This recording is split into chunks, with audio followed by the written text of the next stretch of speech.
Yeah, yeah, yeah. Yeah, oh, oh, oh, oh, oh, yeah, yeah, yeah, yeah.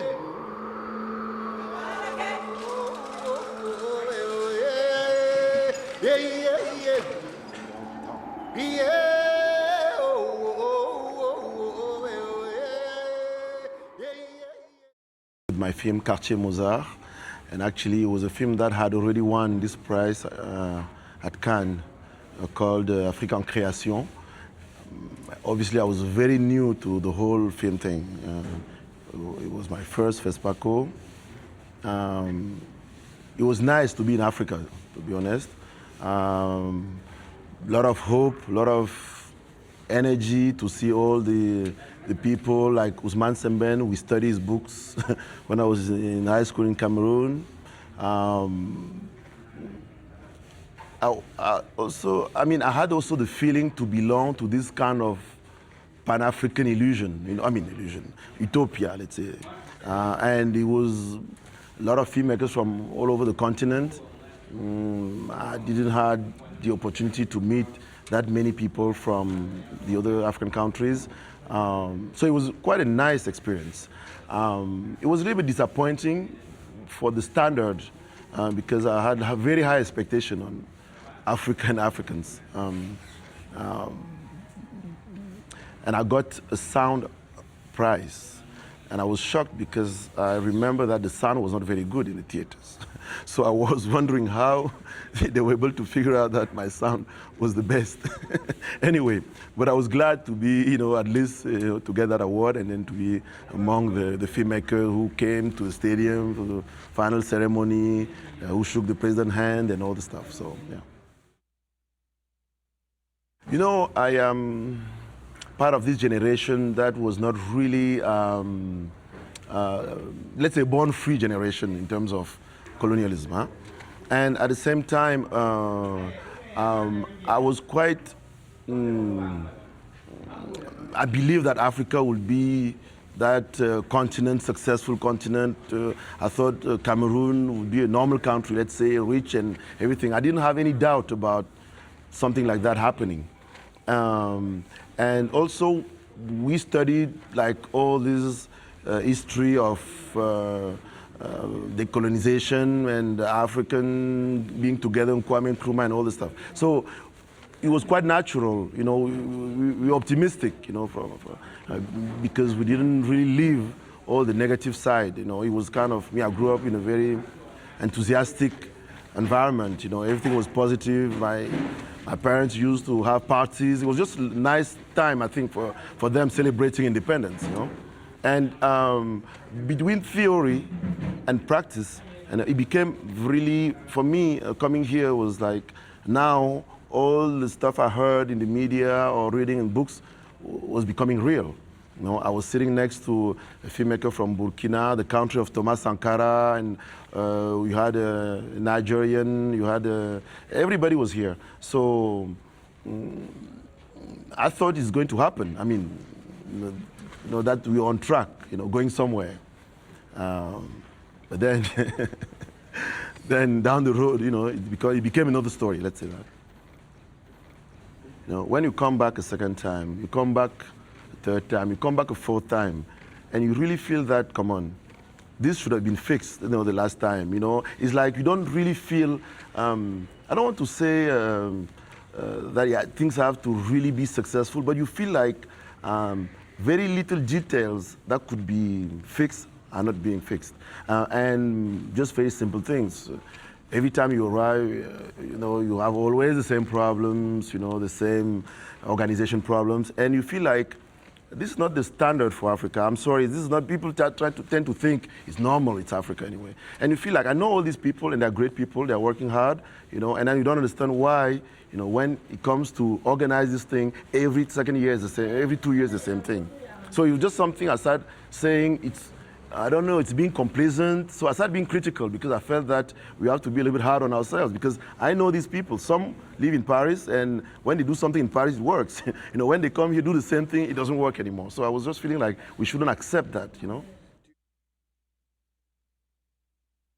My background didn't really had nothing to do with filmmaking. And you know, we come from very conservative families. You know, when my father was a police chief, when somebody is how do you call it, middle class, over there it's very conservative. There is no way you can do things like maybe a filmmaker, musician, forget it. You know, really, you have to be, you know, lawyer, doctor, or stuff like that. And I was quite good at school, so it's like there was no way that I could have been a filmmaker really in that environment. There was no chance. It's almost, let's say, events that really made it happen. Cameroon didn't have television at all. When I was growing up, you were watching, I mean, listening to the radio or watching the first VHS, all the stuff that came out, Betamax, all these first tapes, videotapes. And my father being what they call, he was like immigration police officer, meaning immigration and immigration, because you couldn't leave Cameroon without a visa. So it wasn't just about entering Cameroon, it was also like getting out of Cameroon. It didn't matter if you're Cameroonian or not. And my father was holding that position. So a lot of people traveling was stopping at home with some gifts and all this stuff. So we had the opportunity to really exposed to the first videos and all this stuff. But I would say television came, and television is really what really started the whole thing. Again, even then, I didn't feel like doing that. You know, I tried to do the medical school test and everything. I didn't get it the first time. I didn't want to do it the second time. And what happened afterwards was that when I heard that there was this new television, national television being started, I've sent my application, but it was not really, I was not very enthusiastic. It was just because I didn't want to keep doing physics. I was studying physics at university, and I felt like I need to do something practical. And I applied, and then I got it. You know, it was a very 4 tests to get there. And they said, you guys are editors, you guys are cameramen. We didn't know what editors were. Cameramen, we could figure it out. And then we had a trainer who came, and then they said, okay, editors go there, we go, and then editors do this. So at the end, you know, when I saw the first machines, at that time the machine had all these lights, and it was really almost like driving a plane or something. And then the guy was cutting a music video also of a song we liked, you know, over there. And then I saw that this is something I would like to do. And I asked him, is it a good thing? He said yes. And I started doing it, but my father didn't know because I had to still to finish university, and I was doing it, hiding a little bit, editing at night and all this stuff. But I knew it was something I wanted to do because I felt a strong need for self-expression. I always liked to express myself, but I had no opportunity. I wish I could have studied music, but every time, all the high school I went to, I was missing the music class. It's like I came too late, you know, for the music class. So it's true that I had that kind of frustration, and when I saw the film thing, that was mixing technology, was mixing music, art, and then it was also all this expression thing. I felt like this is something I want to do. I studied physics. I was in a bachelor degree program, and I had to go do a kind of workshop organized by, let's say, the group that was actually starting television. Because the first year of television was run by French technicians. And then they brought us in because the French were about to leave. And then we were in the middle of a kind of transition. And then we had a very short training that was 3 months. And then we started being editors. For the first generation, we had nobody to tell us exactly what to do. We were very free. And I really enjoyed that time, even if you didn't know what to do. But then I won a scholarship to go to France. And that's where I studied at the Institut National d'Audiovisuel. And I studied mainly editing. And I did a little bit of semiotics. I went to École des Hautes Études where Christian Metz was doing a seminar, and it was actually his last seminar because after he committed suicide. And then that's about it for my training. Yes, I would say there were some Cameroonian films here and there. When I was in high school, Jikonge Pipa, this guy who won actually here at FESPACO in '75, came to our high school with this film. So I was not very clear about what was his job really, but it was very exciting to listen to him and to see the film. And then we grew up in the northern part of Cameroon, where you have some museum, and the cinema was quite popular there. We watched mainly Indian films and Chinese films. all the Bruce Lee movies, we watch them. And then we watch also a lot of Italian B movies, you know. It's actually funny because when I was watching Ghost Dog, I recognized one of the actors. He was like this actor in these Italian movies. So I would say, and then on the top of that, my father would bring home some of these first videos, mainly the Alain Delon and a lot of political stories. But I would say, yeah, a lot of music videos also, even just European TV in general, just watching it. Yes, and then one Cameroonian filmmaker also who was doing a little bit of action back then would come and, yeah. First experience with cinema, let's say, was in primary school. They came to show one film there, Ali Baba et les 40 voleurs. We were like, I don't know, 6 years old, and it was a very popular high school because my grandfather used to be director of that high school, that primary school, and my father wanted all of us to go there. So it was very exciting, you know, for this cinema experience at the age of 6 or 7 with all the kids from the neighborhoods, you know. Then it was also, later it was the main cinema in town. All the Thursday afternoon was for young people in general. And it was like my older sister would go there because there was music before, and that's where I see the Ten Commandments. You know, I saw the Ten Commandments for the first time.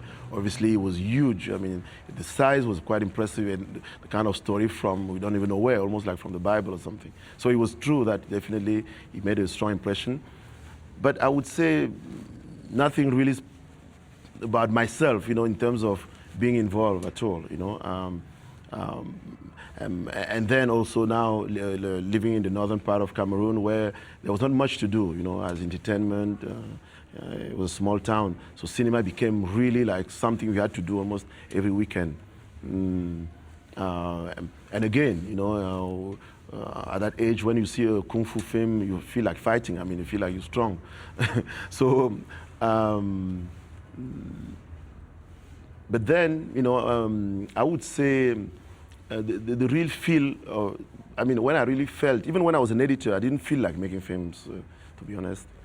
I think I saw this film by Claire Denis, Chocolat, and I was so enthusiastic about that film. I don't know, because I had many friends in Cameroon who were involved. And then we went to see the avant-premiere, and I was so disappointed. But because you just told the story of a childhood, because father was there, she grew up there and everything. And then I realized that whatever dream of cinema I had, nobody else could actually translate it into a movie than myself. And that's why I felt that I really had to do it myself. I mean, I like Claire so much, and she's been really close because she sees herself as Cameroonian because she was raised there, actually. So she's always very supportive of anything, and she's very present in a way, and we have a lot of things to share, even if she's a little bit older than me. But the film Chocolat was a film about a period I didn't know. I had nothing to do with that colonial time, and it was very, very far from my imagination somehow, for what I would have expected. But it was mainly because I had many friends or people I knew who work in the film, so I sort of made the link that I assumed that, you know, that film would be a Cameroonian film somehow. One of the first things I started doing was collecting dialogues. I just always felt that I liked so much the way Cameroonian exchange in a dialogue that I started just collecting all the funny dialogues, making them up, you know, myself. But I just started writing on a notebook like all these exchange, and I didn't have a story. I didn't even think. I mean, the story was not really my issue. It was just to make sure that that culture was there. And then I started creating characters. You know, when you make dialogue, you have characters.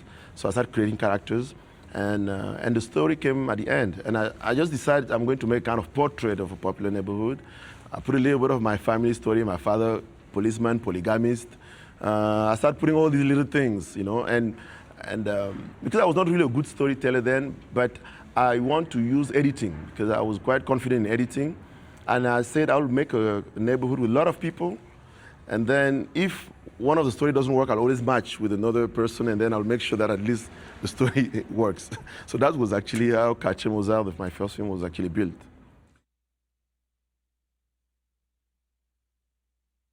I think we almost all have the same beginning, but the end is, the end, there's no end yet, but what happened next is a little bit different, and actually we're all struggling with it now, like myself.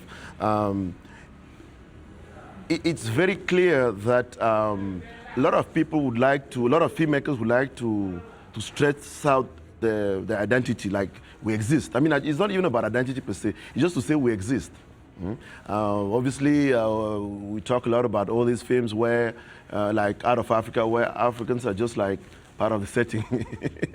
So it's like we don't exist really. You are like prop, so it's true that one of the first things to say, okay, how do I make sure that I'm there really, and I can actually say even with Quartier Mozart, aesthetically, I had to really make close-ups to make sure that people feel like, they're Africans in Africa somehow. So I would say a lot of people, different experience, and also different generations, because I think,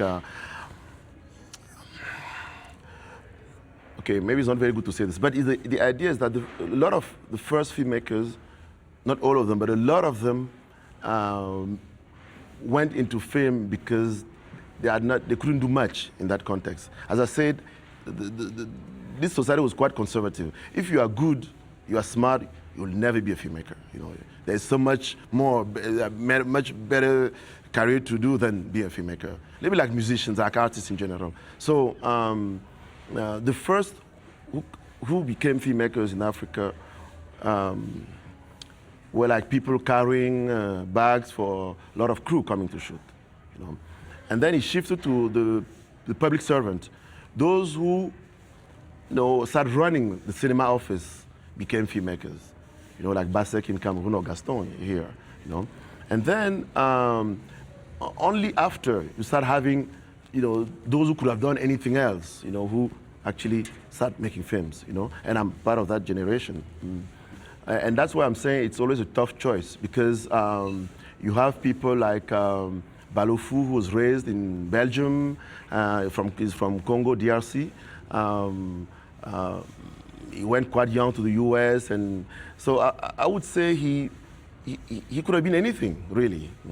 But making that choice also became the burden, because obviously there's not much for you as an African filmmaker in terms of funding, in terms of system.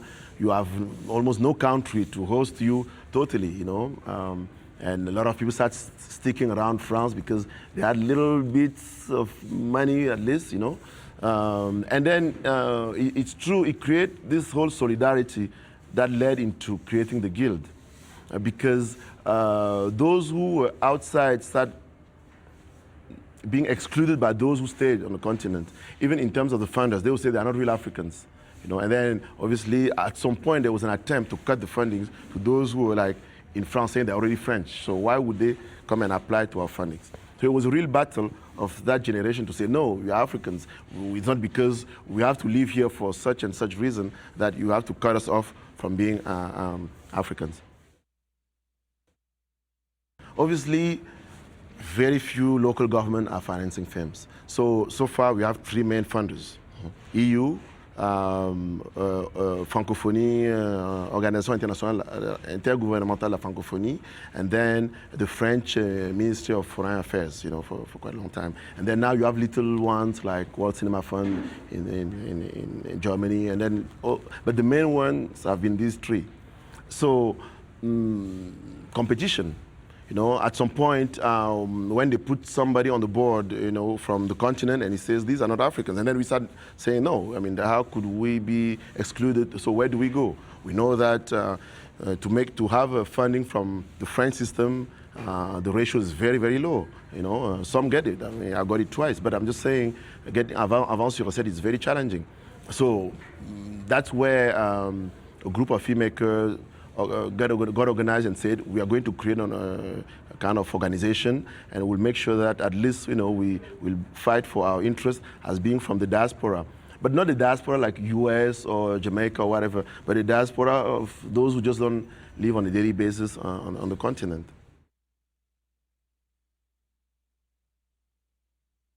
I don't think there's kind of homogeneous style from our generation, but I just think that people are more confident, so they're freer. So they go to some routes that could be, really, let's say, bumpy and could end up, nowhere. But still, they try. They have this kind of confidence to try something different, to find their own style or identity in film. While the older generation was very classic and conservative. They say, this is what cinema is, and then there's no way around it. It goes also with the language. We can speak French the way we feel like speaking it, while the older generation had to really be very formal and make sure they make no mistakes. They had actually to speak better French than the French.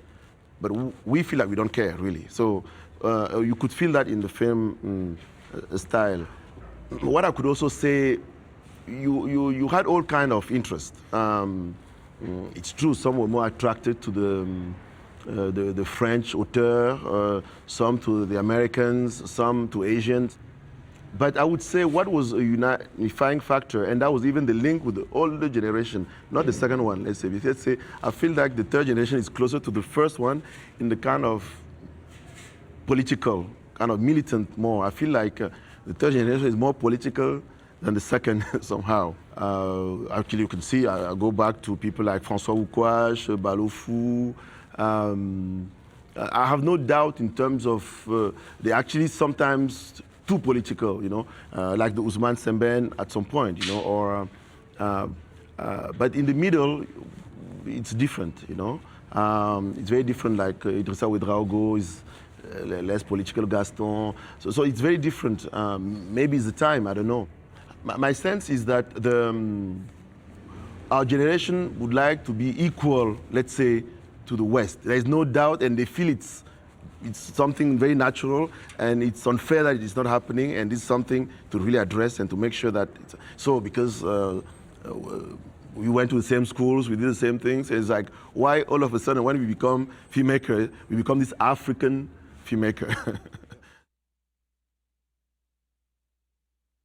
I was doing I was in a scientific class in high school, and then I went to study physics. So I didn't have the confidence of somebody getting involved in literature at all.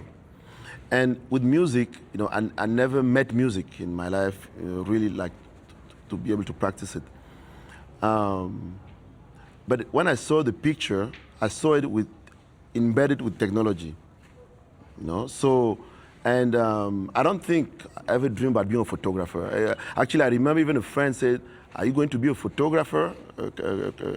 My classmate from the physics class. And I started feeling like, oh. So I started really feeling bad about getting involved into it. But when I saw the whole technological setup of video, for me, I was feeling that I'm getting involved in something futuristic. And I like all the buttons of the lights and all these BVU, Sony machine and all the stuff. So for me, that was very important. I wouldn't have been involved if it was just about literature or it was pure artistic kind of career or something. I don't think most of people of that third generation were impressed by literature. Obviously, we all, were exposed to literature, but I don't think we were impressed by it, somehow. Even if you were fed by literature, somehow. And also, I want to say that I'm a technician somehow. I'm an editor somehow. Even if I'm a director, I always try to remain an editor. So I cut my own films. I mean, not all of them, some of them. So it's also very important. And maybe it's African thing to keep some skills always because of being dependent, of Western technique in general, and you can see that even in terms of filmmaking, the second generation, the full crew was like French most of the time, first and second. But let's say our generation, we really started working in trying to work together somehow. Like when I did my first film, Quartier Mozart, Newton Adwaka was my soundman. And he was just out of school like me, same year. We met through this Danish friend, and that's how he came to Cameroon. But he was trained as a filmmaker fully. And many people have always tried to see how to work together somehow. But it's getting lost also. Maybe the fourth generation is different. When I was doing Quartier Mozart, my first film, I had one idea in mind. I was saying I spent almost 10 years of my childhood without one Cameroonian film. So I was feeling that if I make a film, maybe I'll feed another generation for some time, you know. And I feel like it was not fair to grow up without any film about where you came from. Mm-hmm. And even in the content, you know, like my first film, I worked a lot on casting. I had a lot of famous comedian, actually, one-man show mainly, actor in Cameroon. So it's true that if you compare it to the auteur approach where you just do your thing, even if I was very interested in expressing myself, I was very, very also worried about making sure that I connect to the audience. You know, and that's why I made sure I had this kind of actor that were quite famous, you know, in some ways, and even the dialogue was quite popular. I mean, I always try to mix both. You know, I mean, the whole film.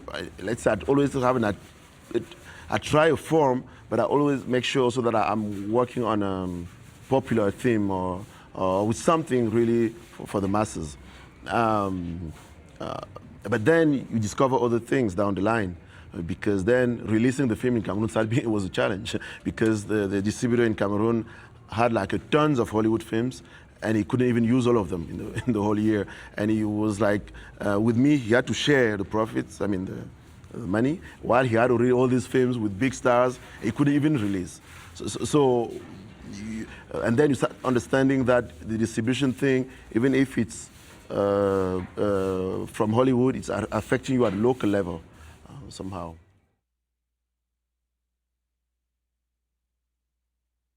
My personal journey as a diaspora, I always see it as it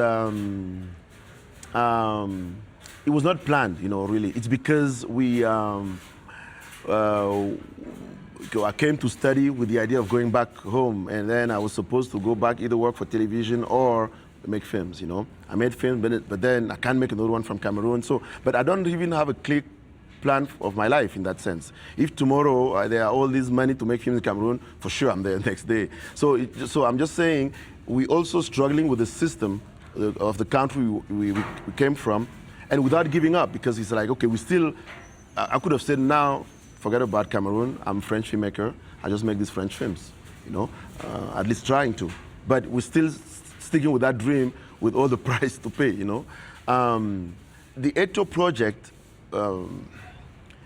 came because for me, I thought making a film on Eto would fix all the problems we have as filmmakers.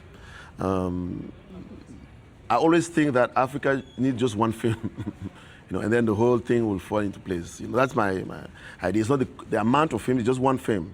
So we need to work with the audience first. And football is very popular, and I'm sure that, I know that if there's this film on football, you know, we'll have an audience we never had before, and maybe we'll be able to introduce cinema to them, and then maybe they'll stay, you know, down the road. That was one of my idea. And the other thing is also that it's very hard to get money for film because we don't have stars, you know. Actually, President are the biggest stars in Africa, all the Idi Amin, Mobutu movies and all. So you also realize that the film are only being made on the presidents, you know. They have to be very bad, and then you have the Mugabe and all this stuff. So those are the best films, you know, really. So you realize that who am I going to make a film with? Who's bankable? You know, maybe you go, okay, you start thinking maybe all the themes, the NGO themes like poverty. So those are what actually are the seller in African cinema. And then you feel like, I don't want to do this. You know, I was offered a Rwanda film like 3 times. Like 3 people came to me and said, don't you want to make a film on Rwanda? You know, and I was shocked, you know, like, why do you want me to make a film on Rwanda? You know, so you realize that to deal with the themes you're interested in, it's very challenging, you know. So obviously, Eto, his name was enough, you know, to really make sure that we get the money for the film. which was true and not true, you know, because then you discover, I don't mean I understand the football environment, but you discover another world. You know, you have the cinema world and you have the football world, you know, with its own logic, with even its kind of ideology somehow, you know, because you deal with Eto'o, let's say, is the easiest one, but then you have the manager, and then you have the club, and then you have all the national team from Cameroon, how they handle all these things, you know. And then all the expectation, the brands, you know. So you start seeing that what was simple, you know, you thought this is a Cameroonian, he's a brother, so, you know, but me coming to him saying, I'm making a film, and then we'll make this great film on you, you know, and then we'll all be happy, and then we'll have this great film. No. You understand that Eto'o doesn't belong to himself. You know, and then talking to him is meaningless. And then you start understanding also that people of the cinema world have nothing to do with the football world. They don't like it, they don't even respect it, and then they don't care really, you know.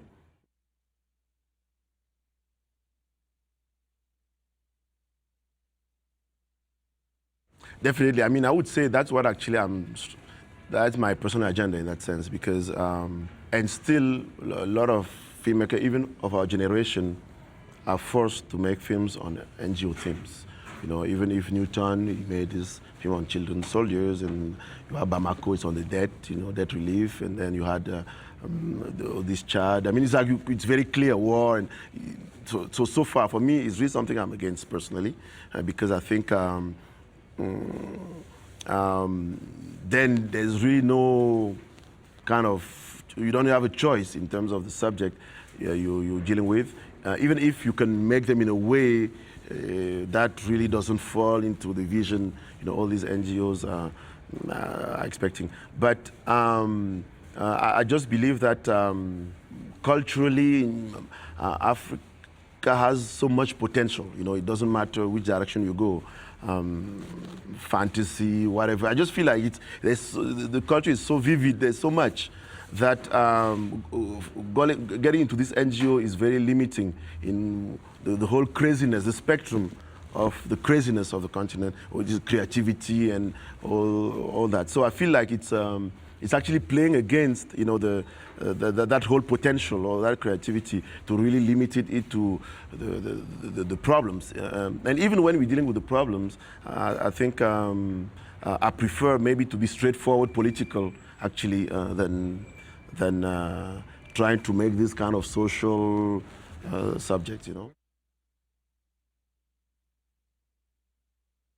Okay, let's start with the positive side. FESPACO has been able to at least make people think that there's something happening there.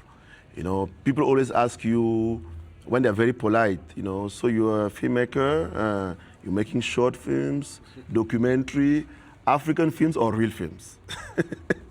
So you can see how and it's very clear that FESPACO being an event, really attracting people from all over the world, at least is sending a signal, like there's something happening on the continent. So for me, that's very positive and should be really promoted and supported. But on the other hand, and obviously I shouldn't say this, but we always expect some strong kind of position of FESPACO in action, not in terms of speech. You know, like, okay, for example, FESPACO is very conservative, you know. When I say I shouldn't say this, because I got an award with Les Seigneurs, my film, that is really for me on the edge, you know, and I didn't expect to have any award, and then we got this award. So they're making some efforts, and I was really happy that I got that prize here, because if it was an award I was getting outside, it would have been, it's normal, because this is not what Africa expect or want. So for me, they are working towards that direction, and even inviting me to be on the jury was the idea to accept my kind of craziness. I mean, my whatever in the kind of very conservative system. So for me, that's why I say I shouldn't really say this. But still, there's not much being done, and maybe it's not too FESPACO to do it all, you know, because we're all actors of that system somehow. But still, we're struggling with this idea of, let's say, the negative image of Africa. Actually, tomorrow in Jeune Afrique, I wrote a letter there that will be published in Jeune Afrique tomorrow. It's an open letter to the president of Senegal. And it's actually about that image problem. Because in December, we had what they call the Festival of Mondial des Arts Nègres in Dakar. And President Wade came and spoke to filmmakers, which was positive because most of presidents don't even care about cinema. So he said, okay, African filmmakers should make films that celebrate our heroes. And me in the letter, I actually just remind him that most of the negative image of Africa is being driven by his colleagues, presidents. That's why you have all these Mobutu, these Idi Amin, all the movies. And then also the reality they're in charge of is what produced that negative image. So somehow that's one thing. And then the other thing is that most of the films about African heroes were not funded by African countries. Lumumba was not funded by an African country. So it's good to say all these things, but at some point, we just need the budget of one of their cars, to be able to make a Lumumba. And they always buy all these weapons to make a war from another age. Why today is the image war that is happening, and we would like them to because we're on the front line of that war of image, where Africa is always being, seen negatively. We have to kind of fight back somehow, but we don't get any resources from them. So that was the letter I wrote.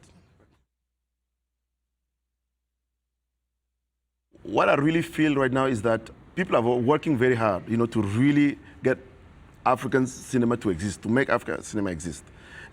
People sacrifice a lot of things, and including their lives, really. I could see all these filmmakers dying. You see there are many homages happening, So I just think, the sacrifice is quite high, to really get this cinema to exist.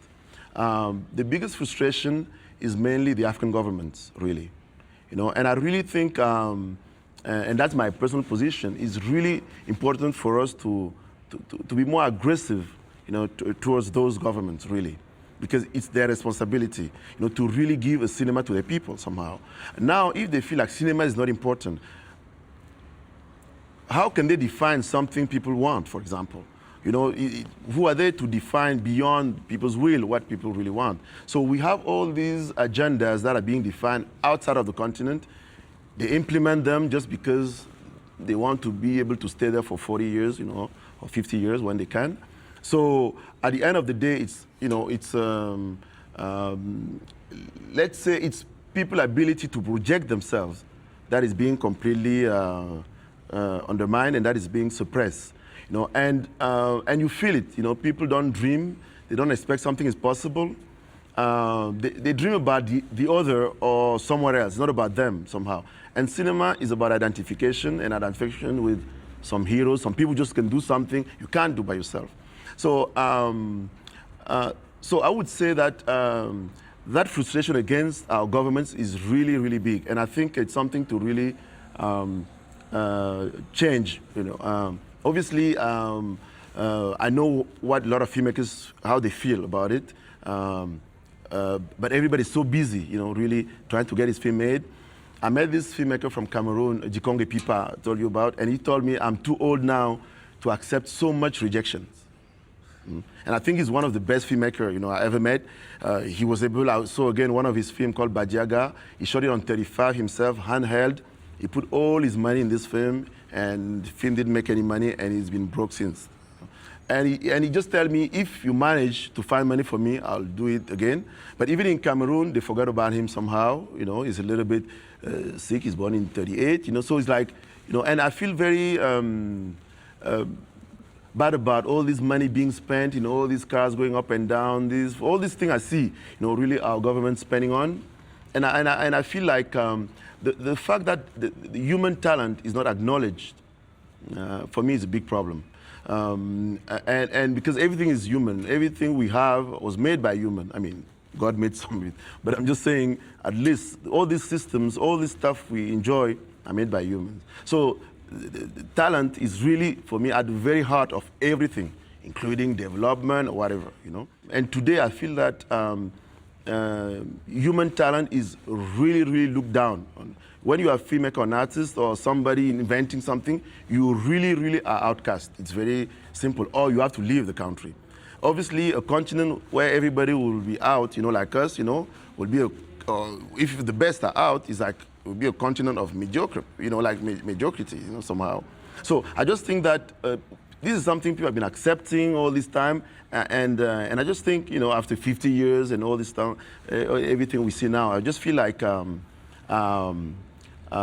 it's not something to accept anymore.